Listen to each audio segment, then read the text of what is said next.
بہت عرصہ پہلے دور دراز کے ایک ملک میں یہ قانون تھا کہ اس ملک کے لوگ ہر سال اپنا بادشاہ تبدیل کرتے تھے۔ جو بھی بادشاہ بنتا وہ ایک عہد نامے پر دستخط کرتا تاکہ اس کی حکومت کا 1 سال مکمل ہونے کے بعد وہ اس عہدے سے دستبردار ہو جائے گا اور اسے ایک دور دراز جزیرے پر چھوڑ دیا جائے گا جہاں سے وہ کبھی واپس نہیں آ سکے گا۔ جب بادشاہ کا 1 سالہ دور حکومت مکمل ہو جاتا تو اسے ایک مخصوص جزیرے پر چھوڑ دیا جاتا جہاں وہ اپنی بقیہ زندگی گزارتا۔ اس موقع پر اس بادشاہ کو بہترین لباس پہنایا جاتا اور پورے ملک کا الوداعی سفر کروایا جاتا جہاں وہ سب لوگوں کو آخری بار خیر آباد کہتا۔ وہ بہت ہی افسوسناک لمحات ہوتے۔ پھر وہاں کے لوگ بادشاہ کو جزیرے پر ہمیشہ کے لیے چھوڑ آتے۔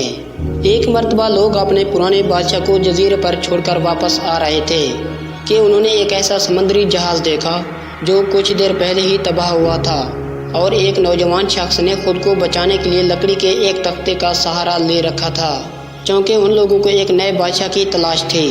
لہذا وہ لوگ اس نوجوان شخص کو اپنے ملک لے آئے اور اس سے 1 سال حکومت کرنے کی درخواست کی۔ پہلے تو وہ نوجوان نہ مانا۔ لوگوں کے اصرار کرنے پر وہ 1 سال کے لیے بادشاہ بننے پر رضامند ہو گیا۔ وہاں کے لوگوں نے اسے بادشاہت کے تمام اصول سمجھا دیے اور یہ بھی بتایا کہ 1 سال کے بعد وہ اسے مخصوص جزیرے پر چھوڑ آئیں گے۔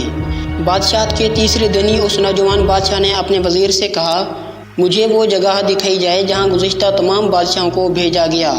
بادشاہ کی خواہش کا احترام کرتے ہوئے اسے جزیرہ دکھانے کا اہتمام کیا گیا۔ جزیرہ مکمل طور پر ایک جنگل تھا اور جنگلی جانوروں سے بھرا ہوا تھا۔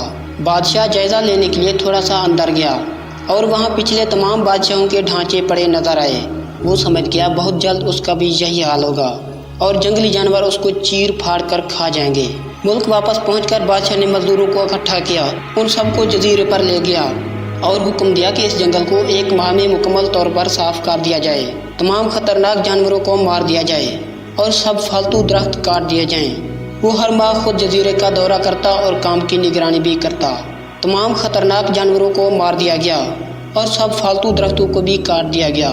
اب بادشاہ نے مزدوروں کو حکم دیا کہ جزیرے پر مختلف مقامات پر خوبصورت باغات تعمیر کیے جائیں اور وہ اپنے ساتھ مختلف پالتو جانور بھی جزیرے پر منتقل کرتا گیا۔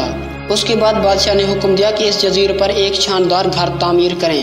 گزرتے مہینوں کے ساتھ ساتھ وہ جزیرہ ایک خوبصورت شہر میں بدلتا جا رہا تھا۔ وہ نوجوان بادشاہ بہت سادہ لباس پہنتا اور اپنی ذات پر بہت کم خرچ کرتا۔